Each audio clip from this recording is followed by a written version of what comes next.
जो होता है वो आपके प्लांट्स में प्रेजेंट होता है, एनिमल्स में प्रेजेंट नहीं होता है। सो ये क्या करता है, प्लांट को बेसिकली मैकेनिकल सपोर्ट देता है एंड उसके शेप को बनाए रखने के लिए रिस्पॉन्सिबल होता है। इनके नेचर्स कैसे होते हैं, सेल वॉल के जो सेल वॉल के नेचर होते हैं वो non living and rigid structures होता है, ये फिक्स्ड स्ट्रक्चर्स है। ओके, इनके स्ट्रक्चर्स कैसे हैं, इसके 3 लेयर्स प्रेजेंट होते हैं, primary wall, secondary wall and the middle and. One by one समझते हैं। जो ये आपका प्राइमरी वॉल होता है ये यंग प्लांट सेल्स में होते हैं, मतलब जब आपका प्लांट यंग कंडीशंस में होता है तो उसमें कैसे कौन से वॉल प्रेजेंट होंगे, प्राइमरी वॉल या प्राइमरी सेल वॉल प्रेजेंट होंगे। जैसे जैसे वो प्लांट्स मैच्योर होने लगेगा तो वो प्राइमरी वॉल किस में कन्वर्ट हो जाएंगे, सेकेंडरी वॉल में। एंड इन दोनों के वॉल के बीच में जो प्रेजेंट होता है उसको हम क्या बोलते हैं, मिडल लैमिना बोलते हैं। मतलब primary cell and secondary cell के बीच में जो प्रेजेंट होता है उसको हम क्या बोलेंगे, मिडल लैमिना करके बोलेंगे। क्लियर हो गया।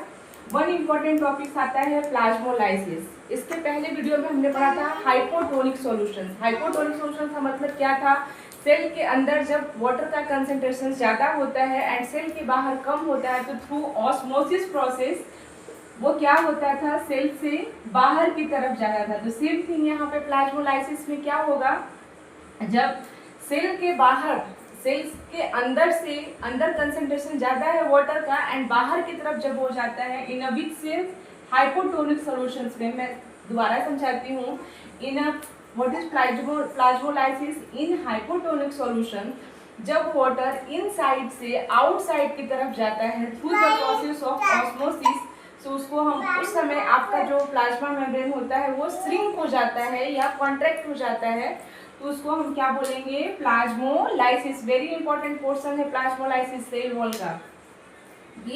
एंड द लास्ट, किस किस पे सेल वॉल प्रेजेंट होते हैं, आपके प्लांट्स में प्रेजेंट होते हैं, एल्गी में प्रेजेंट होते हैं एंड फंगाई में प्रेजेंट होते हैं। तो now summarise of the cell wall. Cell wall कैसा स्ट्रक्चर है आपका, 3 लेयर से बना है, primary, secondary and middle. Primary young cells में है, मिडल एजेड सेल में है and the middle secondary aged cell में है एंड मिडल जो है इन दोनों के बीच का लेयर है। प्लाज्मोलाइसिस क्या है, इन हाइपोटोनिक सॉल्यूशंस, जब वाटर सेल्स के बाहर की तरफ जाता है थ्रू ऑस्मोसिस प्रोसेस, तो उसको हम क्या बोलेंगे, दैट टाइम आपका सेल श्रिंक हो जाएगा, प्लाज्मा श्रिंक हो जाएगा, तो उसको हम क्या बोलेंगे, प्लाज्मोलाइसिस बोलेंगे।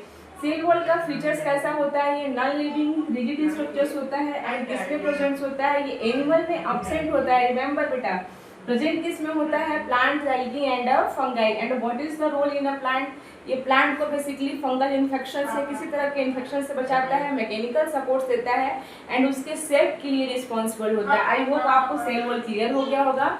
सो now move to the nucleus. What is nucleus, nucleus जो है आपका डबल लेयर मेम्ब्रेन स्ट्रक्चर से, मतलब ऐसा बोल सकते हैं कि जो न्यूक्लियस है वो बाई लेयर मेम्ब्रेन स्ट्रक्चर से, primary membrane and the secondary membrane.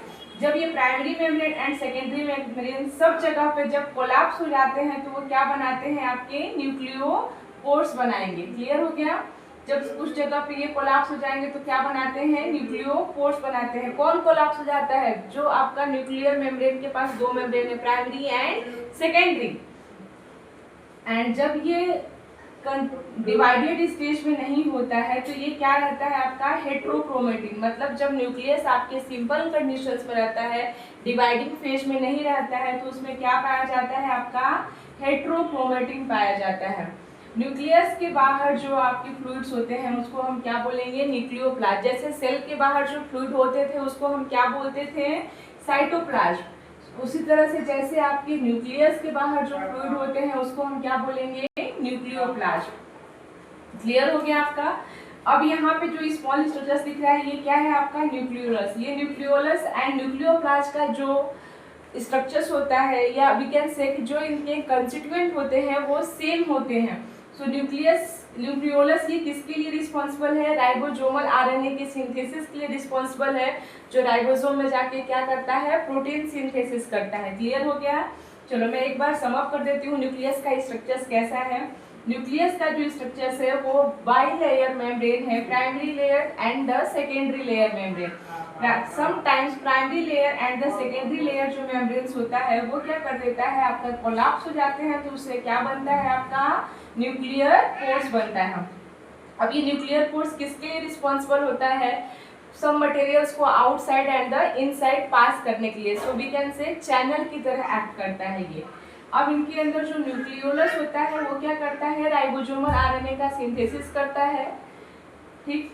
अब बाहर जो है ये न्यूक्लियोप्लाज्म है, और हेट्रोक्रोमेटिन इसमें कब पाया जाता है? जब ये डिवाइडेड कंडीशंस में नहीं होता है, तो इसके अंदर क्या होता है आपका? हेट्रोक्रोमेटिन होता है। यहाँ पे मैंने लिखा है क्रोमोसेंटर, ये देखो, मतलब जहाँ पे ये क्रोमेटिड्स वाला जो पोर्शन है उसको हम क्या बोल रहे हैं? क्रोमोसेंटर्स। अब थोड़ा इनके बारे में जान लेते हैं। ये तो हो गया आपका स्ट्रक्चर्स। इनको सबसे पहले देखा किसने था? रॉबर्ट ब्राउन ने देखा था। न्यूक्लियस को हेड ऑफ द सेल कहते हैं, क्यों? क्योंकि इसमें आपका क्या पाया जाता है? DNA. DNA is the genetic material, so we can normally say जो हेरिडिटी मटेरियल है वही हमारे बॉडी में रेगुलेट करता है कि हमारा स्ट्रक्चर्स कैसा होगा। सो वी कैन से कि क्या है आपका ये nucleus head of the cell है। सारे बॉडी को कंट्रोल कौन करता है आपकी बॉडी में? न्यूक्लियस करता है। एंड कुछ जैसे कि प्रोकैरियोट्स हैं उनके में न्यूक्लियस एब्सेंट होता है। सम ऑफ द सेल्स ऐसे